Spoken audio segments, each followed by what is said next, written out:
Hello everyone. Today we will read second chapter Lost Spring of Flamingo. First we read here about the author. Anis Jung 1964 was born in Rourkela and spent her childhood and adolescence in Hyderabad. Anees जंग का जन्म 1964 में राउरकेला में हुआ था और उन्होंने अपना बचपन और अपनी किशोरावस्था उन्होंने हैदराबाद में स्पेंड की थी. She received her education in Hyderabad and in the United States of America. उन्होंने अपनी एजुकेशन हैदराबाद में और यूनाइटेड स्टेट्स ऑफ अमेरिका में कंप्लीट की थी. Her parents were both writers. उनके पेरेंट्स दोनों ही राइटर्स थे. Anees Jung began her career as a writer in India. Anees Jung ने अपना कैरियर राइटर के रूप में इंडिया में स्टार्ट किया.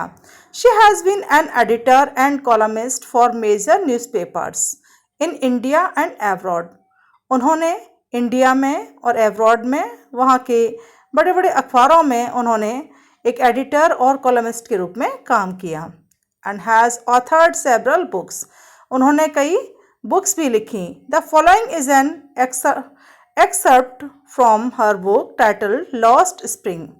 उन्होंने ये चैप्टर अपनी बुक लॉस्ट स्प्रिंग से लिया है जिसका नेम है stories of stolen childhood. Here she analyses the grinding poverty and traditions which condemn these children to a life of exploitation. वो इस चैप्टर में गरीबी के बारे में विश्लेषण करती हैं, एनालिसिस करती हैं और बताती हैं कि इस गरीबी की वजह से बच्चों की जो लाइफ है वो किस तरह से एक्सप्लॉइट हो जाती है, किस तरह से उनकी लाइफ जो है शोषित होती है. Sometimes I find a rupee in the garbage. कभी कभी मुझे गार्बेज में 1 रुपया मिल जाता है. Why do you do this? I asked Sahib, whom I encounter every morning scrounging for gold in the garbage dumps of my neighborhood. यहाँ पर writer बताती हैं कि उनकी डेली मुलाकात होती थी एक ऐसे बच्चे से जो कि रैक पिकिंग का काम करता था, कूड़ा बीनता था और जिसका नेम था साहिब. वो उनके पड़ोस में जो गार्बेज था वहाँ पर कूड़ा बीनने के लिए आता था. अब यहाँ पर दिया हुआ स्क्राउंजिंग मीन्स सर्चिंग. गोल्ड मीन्स जैसे हमारे लिए गोल्ड सोना है, ऐसे एक मेटल है, ऐसे उनके लिए gold means precious things. Means उनके लिए जो प्रीशियस थिंग्स होती हैं वो कूड़े में से वो बीनते थे, जो उनके काम की चीज़ें होती हैं वो उसे बीनने के लिए कूड़े में वहाँ आता था डेली. तो राइटर उससे पूछती है कि why do you do this, कि तुम ऐसा क्यों करते हो. Sahib left his home long ago. Sahib ने अपना घर बहुत पहले ही छोड़ दिया था. Set amidst the green fields of Dhaka. उसका घर कहाँ था? ढाका में ग्रीन फील्ड्स के बीच में था. His home is not even a distant memory. अब उसे अपने घर की हल्की सी भी याद नहीं है. There were many storms that swept away their fields and homes. His mother tells him. उसकी माँ उसको बताती हैं कि कई तूफान आए जिसकी वजह से उनका घर, उनके फील्ड्स, उनके खेत वगैरह सब बर्बाद हो गए. That's why they left looking for gold in the big city where he now lives. और इसी वजह से वो इस बड़े शहर में आ गए हैं जहाँ पर वो अब रहते हैं और वहाँ पर वो अब कूड़ा बीनने का काम करते हैं. गोल्ड देखते हैं मीन्स कूड़ा बीनने का काम करते हैं. I have nothing else to do he mutters looking away. यहाँ पर वो जब राइटर से पूछती है कि तुम ऐसा काम क्यों करते हो, कूड़ा क्यों बीनते हो, तो वो जवाब देता है, मटर्स में थोड़ा धीमे धीमे बोलना, और लुकिंग अवे यानी दूसरी तरफ देखते हुए आंसर देता है कि मेरे पास और कोई काम भी तो नहीं है करने के लिए. मीन्स कोई काम नहीं है इसलिए मैं कूड़ा बीनता हूँ. Go to school I say gladly. Gladly means confidently. अब राइटर बड़े कॉन्फिडेंट होते हुए उससे बोलती हैं कि स्कूल जाओ. Realising immediately how hollow the advice must sound. अब यहाँ पर राइटर को तुरंत ही रियलाइज़ हो जाता है कि जो वो एडवाइस उस बच्चे को दे रही हैं वो कितनी उनकी खोखली है. क्योंकि जो बच्चा कूड़ा बीन रहा है इट मीन्स उसके पास कोई फैसिलिटी नहीं है, खाने तक नहीं है, वो बच्चा स्कूल कैसे जा पाएगा. इसलिए उन्हें तुरंत रियलाइज़ हो जाता है कि वो जो एडवाइस दे रही है वो कितनी इनकम्प्लीट है, कितनी खोखली है. There is no school in my neighbourhood when they build one I will go. Saheb answer देता है राइटर को कि जब मेरे पड़ोस में स्कूल मेरे पड़ोस में कोई स्कूल नहीं है और जब वह बन जाएगा तब मैं स्कूल जाया करूँगा। If I start a school will you come, I ask half joking. Writer यहाँ बताती हैं, थोड़ा जोक करते हुए उस बच्चे से बोलती हैं कि यदि मैं स्कूल स्टार्ट करूँ तो क्या तुम वहाँ पर आओगे? Yes he says smiling broadly. वो बच्चा बहुत चौड़ी मुस्कान के साथ कहता है yes. A few days later I see him running up to me, is your school ready? कुछ दिनों बाद वो बच्चा जो है दौड़कर मेरे पास आता है और कहता है क्या आपका स्कूल रेडी हो गया? It takes longer to build a school, I say embarrassed at having made a promise that was not made. Means अब यहाँ पर राइटर बताती हैं कि जब उन्होंने उससे प्रॉमिस किया था कि कहा था कि जब मैं स्कूल स्टार्ट करूँगी तो क्या तुम पढ़ने के लिए आओगे, अब ये प्रॉमिस उनका पूरा नहीं हो पाया तो इस पर वो थोड़ा सा एम्बेरस्ड होती हैं, थोड़ा शर्मिंदा होती हैं और बोलती हैं कि स्कूल बनने में थोड़ा टाइम लगता है। मीन्स उन्होंने एक ऐसा प्रॉमिस किया जिसका कोई मीनिंग नहीं था। But promise like mine around in every corner of his black world, black empty, खाली। राइटर साथ में ये भी बताती है कि जैसे प्रॉमिस उन्होंने किया था वैसे ही कई सारे प्रॉमिस उस बच्चे की लाइफ में भरे पड़े हैं। मीन्स मोस्टली जो है सभी झूठा प्रॉमिस करते हैं और वो प्रॉमिस कंप्लीट नहीं हो पाते। तो ऐसा बताती हैं यहाँ पे कि उस बच्चे की लाइफ में, यानी कि जो कूड़ा बीनता है बच्चा, उस बच्चे की लाइफ में ऐसे झूठे प्रोमिस जो हैं भरे हुए हैं। After months of knowing him I ask him is name. कई महीनों के गुजरने जब गुजर गए, वो उस राइटर जो है उस बच्चे को देखती थी और इस बात को जब कई महीने गुजर गए तो वो उसको एकदम से अच्छे से जान गई। फिर राइटर बताती हैं I ask him is name, मैंने उससे नेम पूछा। साहिब आलम ही अनाउंसेस, वो बच्चा बड़े अनाउंस करते हुए बोलता है कि मेरा नेम क्या है, साहिब आलम है। He does not know what it means, हालांकि वो ये नहीं जानता कि उसके नेम का मीनिंग क्या है, क्या अर्थ है। What he new it's meaning, if he new it's meaning Lord of the universe.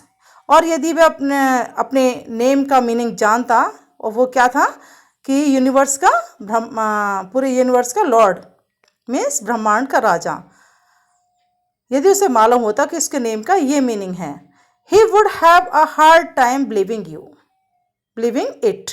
तो मुश्किल से ही वो इस बात पे भरोसा कर पाता कि उसका नेम का मीनिंग तो ये है कि वो ब्रह्मांड का राजा है, लेकिन काम वो क्या करता है, वो कूड़ा बीनता है। तो इस बात पे वो मुश्किल से ही भरोसा कर पाता। Unaware of what his name represents, he roams the streets with his friends, an army of barefoot boys who appear like the morning birds and disappear at noon. Means अपने नाम का अर्थ जाने बिना वो बच्चा जो है अपने फ्रेंड्स के साथ गलियों में घूमता है और एक ग्रुप में है उसका जिसमें कि सारे बच्चे जो हैं नंगे पैर हैं, उनके पास पहनने के लिए चप्पल भी नहीं है। वो सारे बच्चे क्या हैं, कूड़ा बीनने का काम करते हैं।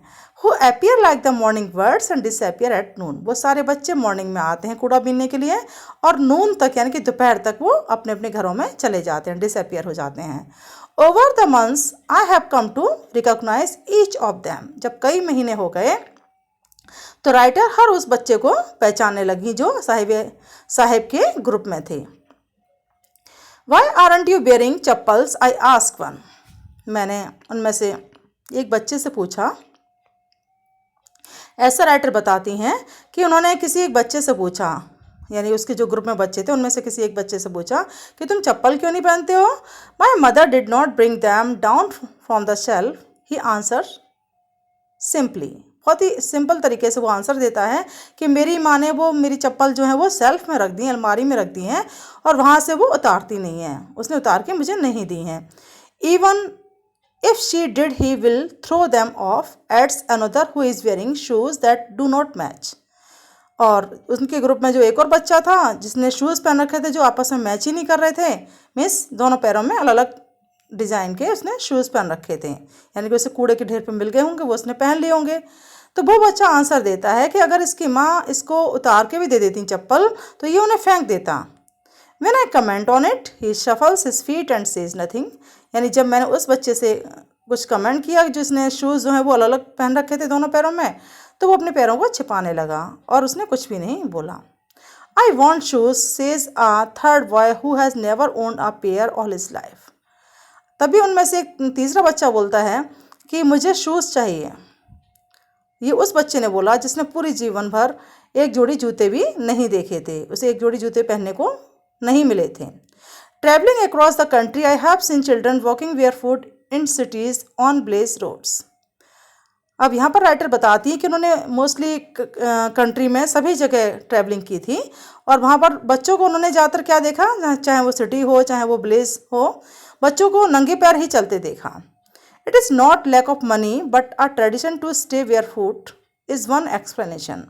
यानी जब वो राइटर उन बच्चों के पेरेंट्स या उन बच्चों से पूछती हैं तो वो इस तरह से वो अपना एक्सप्लेन करते हैं कि पैसे की कमी की वजह से नहीं, बल्कि हमारा ट्रेडिशन है, हमारा परंपरा है कि नंगे पैर चलना है, इसलिए वो नंगे पैर चलते हैं. I wonder if this is only an excuse to explain away a perpetual state of poverty. अब राइटर बताती हैं कि ऐसा कुछ भी नहीं है कि उनकी कोई ऐसी परंपरा है कि नंगे पैर चलना है, बल्कि वो लोग बहाना बनाते हैं अपनी गरीबी को छिपाने के लिए. I remember a story a man from ODP once told me. As a young boy, he would go to school past an old temple. तभी राइटर एक जो स्टोरी याद करती हैं उसमें एक आदमी था ओडीपी से, उसने उन्हें एक स्टोरी सुनाई थी और बताया था कि जब वह एक बच्चा था और स्कूल जाता था तो रास्ते में एक टेम्पल पड़ता था, एक पुराना टेम्पल पड़ता था. Where his father was a priest, जहाँ पर उसके फादर जो है वहाँ पे प्रीस्ट थे, पुजारी थे. He would stop briefly at the temple and pray for a pair of shoes. अब वहाँ पर वो टेम्पल पर थोड़ी देर रुकता और एक जोड़ी जूते के लिए प्रे करता भगवान जी से. 30 years later, I visited his town and the temple, which was now drowned in an air of desolation. अब 30 years के बाद राइटर वहाँ पर उस गांव में विज़िट करने के लिए जाती हैं, उस टेम्पल पर जाती हैं विज़िट करने के लिए, तो वहाँ देखती हैं कि अब टेम्पल के आसपास की जगह कैसी है, एकदम से एकांत है, डेजोलेशन है. In the backyard where lived the new priest, और उस टेम्पल के बैकयार्ड में जहाँ पर नया पुजारी रहता है, there were red and white plastic chairs, वहाँ पर रेड और वाइट कलर की प्लास्टिक चेयर्स थी. A young boy dressed in a grey uniform bearing socks and shoes arrived panting. Panting means हाँफते हुए या टायरिंग, थकते हुए, मतलब थका हुआ था. And threw his school bag on a folding bed. Means तभी वहाँ पर एक छोटा बच्चा आता है, ग्रे कलर की यूनिफॉर्म पहनी हुई है, उसने सॉक्स और शूज़ पहने हुए हैं और वो स्कूल से हाँफता हुआ आता है और अपना स्कूल बैग जो है फोल्डिंग बेड पर फेंकता है. लुकिंग एट द बॉय, उस बच्चे की तरफ देखते हुए, I remember the prayer another boy had made to the goddess when he had finally got a pair of shoes. उस बच्चे को देखकर राइटर को एक और बच्चे की याद आती है जिसने गॉडेस से ये प्रे की थी कि अगर उसे एक जोड़ी जूते जो मिल गए हैं वो let me never lose them, वो कभी उससे ना खोएं, वो एक जोड़ी जूते जो हैं वो हमेशा उसके पास ही रहें. The goddess had granted his prayer, goddess ने उसकी प्रेयर ग्रांट कर ली, मान ली. Young boys like the son of the priest now wore shoes, और जो प्रीस्ट का जो बच्चा था उसके जैसे ही और छोटे बच्चों के पास अब सभी के पास शूज़ थे. But many others like the Rick packers in my neighbourhood remain the shoelace. लेकिन राइटर बताती है कि उनके पड़ोस में जितने भी रिक पैकर्स थे, जितने भी कूड़ा बीनने वाले बच्चे थे, वो सभी शूलेस थे, उनके पास पहनने के लिए शूज़ नहीं थे. My acquaintance with the barefoot rag pickers leads me to Seemapuri. और जिस तरह से उनकी जो जान पहचान हो गई उन रैग पिकर से जो कि नंगे पैर कूड़ा बीनने का काम करते थे, वो जान पहचान उन्हें कहाँ तक लेके गई, सीमापुरी तक लेके गई. यानी कि वो लोग कहाँ रहते थे, सीमापुरी में रहते थे rag pickers. A place on the periphery, periphery means outer of Delhi, yet miles away from it metaphorically. यानी कि वो प्लेस कहाँ था, दिल्ली के बाहर आउटसाइड में था, और मेटाफोरिकली मीन्स सिम्बोलिकली अगर बात की जाए तो कई मील दूर भी था. Those who live here are squatters who came from Bangladesh back in 1971. और जो यहाँ पर इस जगह पर रहते थे, सीमापुरी में जो लोग रहते थे, वो स्क्वेटर्स थे. स्क्वेटर्स यानी कि जैसे खाली पड़ी ज़मीन पर जो अवैध रूप से कब्जा कर लेते हैं वो लोग, और ये वो लोग थे जो बांग्लादेश से आए थे 1971 में. Sahibs family is among them, और साहिब की फैमिली भी उन्हीं में से एक थी. Seemapuri was then a wilderness, wilderness means wasteland. Seemapuri तब क्या था, एक वेस्टलैंड था, एक खाली जगह थी जहाँ पर कूड़ा वगैरह पड़ता था. It still is but it is no longer empty. हालांकि अब भी वो वेस्टलैंड ही है, लेकिन अब वो खाली नहीं है, अब वहाँ पर ये रैग पिकर्स हैं, ये लोग रहते हैं. In structures of mud with roofs of tin and terrapolin। अब वहाँ पर क्या है, घर बने हुए हैं जो कि मिट्टी के बने हुए हैं और उन पर जो छत है वो टीन की और टेरापोलिन यानी कि तिरपाल की छत बनी हुई है। डिवर्ड ऑफ सीवेज, वहाँ पर सीवेज का कोई सिस्टम नहीं है, ड्रेनेज का भी नहीं है, ड्रेनेज नाली का भी कोई सिस्टम नहीं है, और रनिंग वाटर, ना ही वहाँ पर रनिंग वाटर आता है। लिव 10,000 रैग पिकर्स, और ऐसी कंडीशन में वहाँ पर करीब 10,000 के करीब रैग पिकर्स रहते हैं, यानी कि कूड़ा बीनने वाले लोग रहते हैं। They have lived here for more than 30 years, means ये लोग यहाँ पर कितने साल हो गए नहीं रहते हुए, यानी 30 साल से भी ज़्यादा टाइम हो गया रहते हुए। विदाउट एन आइडेंटिटी, यानी बिना किसी पहचान के ये लोग यहाँ पर 30 सालों से भी अधिक इन्हें रहते हुए हो गए। विदाउट परमिट्स, ना ही इन्हें कोई परमिशन है यहाँ पर किसी चीज़ की रहने की, but with ration cards that get their names on voters list and enable them to buy grain. लेकिन उन्हें राशन कार्ड मिला हुआ है, साथ ही उनका जो नेम है वो वोटर लिस्ट में भी है, और इसी वजह से उन्हें खाने के लिए अनाज भी मिल जाता है। Food is more important for survival than an identity, यानी कि इन लोगों के लिए पहचान से ज़्यादा, आइडेंटिटी से ज़्यादा इन्हें क्या ज़रूरत है, इन्हें फूड की ज़रूरत है। फूड इनके लिए ज़्यादा इंपॉर्टेंट है सर्वाइवल करने के लिए। If at the end of the day we can feed our families and go to bed without an aching stomach, we would rather live here than in the fields that gave us no grain, say a group of women in tattered saris when I asked them why they left their beautiful land of green fields and rivers। जब writer वहाँ पर जो ladies खड़ी होती हैं उनमें से जो टैटर्ड मीन्स फटी हुई, यानी फटी हुई जो साड़ी पहने हुए हैं, उनमें से किसी एक लेडी से पूछती हैं कि सब मतलब मोस्टली लेडीज़ जो खड़ी हैं उनसे पूछती हैं कि आप लोग जो है यहाँ पर क्यों आ गए। ये है ना, when I asked them why they left their beautiful land of green fields and rivers, means जहाँ पर वो रहते थे, यानी ढाका में जो जिस जगह पहले रहते थे वहाँ पर ग्रीन फील्ड्स थे, ब्यूटीफुल लैंड थी, रिवर्स थी, सब चीज़ें थी, तो वहाँ सब छोड़ के यहाँ पर क्यों आ गए। तो वहाँ पर जो लेडीज़ हैं जो कि टैटर्ड साड़ीज़ में हैं, फटी हुई साड़ी में हैं, उनमें से एक आंसर देती हैं, क्या देती हैं कि if at the end of the day we can feed our families, means अगर एंड में, दिन के समाप्ति में, यानी शाम के टाइम हम अपनी फैमिली को फीड करा सकते हैं, यानी कि भोजन करा सकते हैं, यानी हमारी फैमिली में सभी लोग जो हैं भोजन कर लें, and go to bed without an aching stomach, और बिना पेट में दर्द हुए हम लोग सो जाएं, मीन्स भरे हुए पेट के साथ, यानी कि हमारा पेट खाली ना रहे जिससे कि पेट में दर्द हो, तो हम लोग पेट भर भोजन करके अगर हम सो जाएं, we would rather live here then, तो वो हमारे लिए ज़्यादा अच्छा है बजाय कि हम उस जगह जहाँ पहले रहते थे वहाँ पर हमारे लिए अनाज भी नहीं था। Wherever they find food, अब वो बताते हैं कि जहाँ कहीं भी उन्हें फूड मिल जाता है, they pitch their tents and become transit homes, transit means temporary, यानी कि जहाँ कहीं भी उन्हें भोजन मिल जाता है वहीं पर वो अपने टेंट्स गाड़ते हैं और वही उनका टेम्पररी घर बन जाता है। Children grow up in them, बच्चे ऐसे ही माहौल में पढ़ के बड़े हो जाते हैं, मतलब जैसा माहौल है उनका कि जहाँ कहीं भी जाते हैं वहाँ खाना मिल जाता है तो वहीं पर वो अपना घर बना लेते हैं और वहीं पर अपनी रोजी रोटी की तलाश करते हैं, तो ऐसे माहौल में ही बच्चे पलकर बड़े हो जाते हैं। बिकमिंग पार्टनर्स इन सर्वाइवल, और जो वो सर्वाइव करते हैं, रोजी रोटी कमाते हैं या जो भी मेहनत करते हैं, बच्चे उसमें उनका हाथ बटाने लग जाते हैं, मतलब बड़े होके बच्चे भी हाथ बटाते हैं। And survival in Seemapuri means rag picking, और सीमापुरी में सर्वाइवल करने का मतलब है रैग पिकिंग करना, यानी कि कूड़ा बीनना। थ्रू द ईयर्स, सालों तक ये काम करने के बाद, means it has acquired the proportion of a fine art, means अगर सालों तक ये काम वो लोग करते रहते हैं तो क्या हो जाता है, वो इसमें मस जाते हैं, परफेक्ट हो जाते हैं ये काम करने में, क्योंकि उनका एक ही काम है, क्या काम है, वो रैग पिकिंग करना।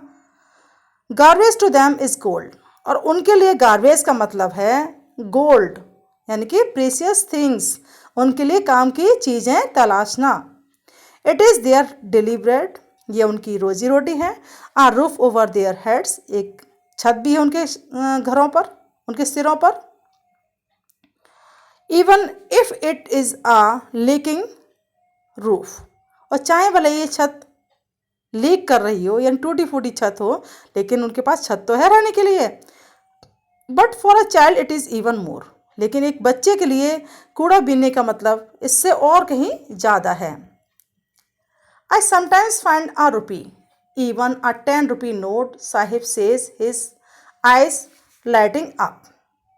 साहिब जब ये बात बताता है तो उसकी आंखें चमकने लगती हैं और वो कहता है कि कभी कभी मुझे कूड़े के ढेर से 1 रुपया मिल जाता है, और यहाँ तक कि कभी कभी 10 रुपये का नोट भी मिल जाता है। When you can find a silver coin in a heap of garbage means कि जब कभी हमें कूड़े के ढेर में अगर सिल्वर कॉइन मिल जाता है, यू डोंट स्टॉप स्क्राउजिंग, तो आप कूड़ा बीनना रोक तो नहीं देते। For their is hope of finding more means अगर सिल्वर कॉइन मिल जाता है तो लगता है जैसे कुछ और भी हमें मिल जाएगा, तो हम कूड़ा बीनना और ज़्यादा हम बीनते हैं और कोशिश करते हैं कि हम और भी ज़्यादा हमें कुछ मिल जाए। It seems that for children means जो garbage has a meaning different from what it means to their parents. मतलब मीनिंग क्या हुआ इसका कि गार्बेज का जो मीनिंग है वो डिफरेंट है बच्चों के लिए भी और उनके पेरेंट्स के लिए भी, डिफरेंट मीनिंग है दोनों के लिए। For the children it is wrapped in wonder, अगर बच्चों के लिए कहा जाए कि भाई गार्बेज का क्या मतलब है, गार्बेज का मतलब बच्चों के लिए मतलब वंडर है। वंडर मीन्स आश्चर्य वाली चीज़ें उन्हें वहाँ मिल जाती हैं, मीन्स जो उन्होंने कभी सोचा ना हो, कभी जो इच्छाएं अपने माइंड में उन्होंने की हो कि भाई हमें ये चीज़ मिल जाए, वो चीज़ उन्हें कूड़े के ढेर पे मिल जाती है। तो ये बच्चों के लिए ऐसा, क्योंकि उन्हें रोजी रोटी से मतलब नहीं है, उन्हें इससे मतलब है कि जो उनके काम की चीज़ें हैं, जो वो चाहते हैं कि जो उनके पेरेंट्स उन्हें नहीं दिला सकते, वो अगर उन्हें कूड़े के ढेर पे मिल जाएंगी, ऐसा बच्चे सोचते हैं। For the elders it is a means of survival, लेकिन बड़ों के लिए क्या है, कूड़ा बीनने का मतलब सर्वाइवल करना, रोजी रोटी कमाना। One winter morning, I see Sahib standing by the fenced gate of the neighborhood club. एक सर्दी की सुबह राइटर बताती हैं कि वो देखती हैं साहिब को अपने जो उनके राइटर के पड़ोस में एक क्लब था, वहाँ उसकी जो 4 दीवारी थी वहाँ पर उन्होंने साहिब को खड़े हुए देखा। Watching 2 young men dressed in white playing tennis, I like the game. और साहिब जो है वहाँ फेंस के पास खड़े होके, 4 दीवारी के पास खड़े होके वहाँ पर वो 2 व्यक्तियों को देखता है जो कि वाइट कलर की ड्रेस पहने हुए हैं, टेनिस खेल रहे हैं। अब यहाँ पर साहिब बताता है he hums continue to watch it standing behind the fence, means 4 दीवारी के पीछे खड़े होते हुए वो उसको गेम को देख के सेटिस्फाई हो रहा है और बता रहा है कि वो गेम उसको बहुत पसंद है। I go inside when no one is around, he admits, और वो इस बात को भी स्वीकार करता है कि वो अंदर भी चला जाता है, यानी क्लब के अंदर चला जाता है जब वहाँ पर कोई नहीं होता है। The gatekeeper lets me use the swing, gatekeeper भी उसको वहाँ पर परमिशन दे देता है झूले झूलने के लिए। Sahib two is wearing tennis shoes that look strange over his discoloured shirt and shorts, Sahib जो इस समय पहने हुए हैं डिसकलर्ड शर्ट और शॉर्ट्स पहने हुए हैं और उस पर उसने टेनिस शूज़ पहन रखे हैं जो कि बड़े अजीब लग रहे हैं। डिसकलर्ड यानी कि फेड, यानी उसकी शर्ट और शॉर्ट्स का कलर जो फेड हो चुका है और उस पर उसने जो टेनिस शूज़ पहन रखे हैं वो बड़े अजीब लग रहे हैं। Someone gave them to me, he says in the manner of an explanation. जब राइटर उसकी तरफ देखती हैं तो उसे लगता है कि शायद ये पूछना चाह रही हैं, तो एकदम से वो आंसर देता है कि ये मुझे किसी ने दिए हैं। The fact that they are discarded shoes of some rich boy who perhaps refused to wear them because of a hole in one of them। लेकिन सच्चाई ये थी कि किसी अमीर घर के लड़के ने वो शूज़ पहनने से मना कर दिया क्योंकि उन शूज़ में से एक में होल था, इसीलिए उसने वो कूड़े के ढेर पे फेंक दिए होंगे। डज नॉट बॉदर हिम, लेकिन इस बात से साहिब बिल्कुल भी परेशान नहीं था। For one who has walked barefoot means एक ऐसा बच्चा जो हमेशा नंगे पैर चलता हो, even shoes with a hole, चाहे वाले शूज़ में होल हो, is a dream come true, तो ऐसे बच्चे के लिए उसके सपने सच होने जैसा है।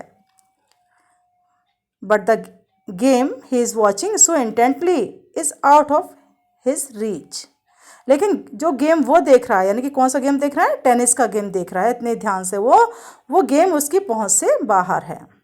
This morning Saheb is on his way to the milk booth, एक सुबह साहिब मिल्क बूथ पर जा रहा था। In his hand is a steel canister, writer बताती हैं कि उसके हाथ में एक स्टील का कैनिस्टर था। I now work in a tea stall down the road, means यहाँ पर राइटर बताती हैं कि उसके हाथ में एक स्टील का कैनिस्टर था और he says pointing in the distance, यानी कि वो हाथ से इशारा करते हुए बताता है कि जो वो रोड है उस रोड के नीचे एक चाय की दुकान है और वहाँ पर मैं अब काम करता हूँ। I am paid 800 rupees and all my meals, और साथ में वो ये भी बताता है कि मुझे वहाँ पर काम करने के बदले में 800 रुपये मिल जाते हैं और खाना भी मिल जाता है। Does he like the job? I ask his face, I see has lost the carefree look.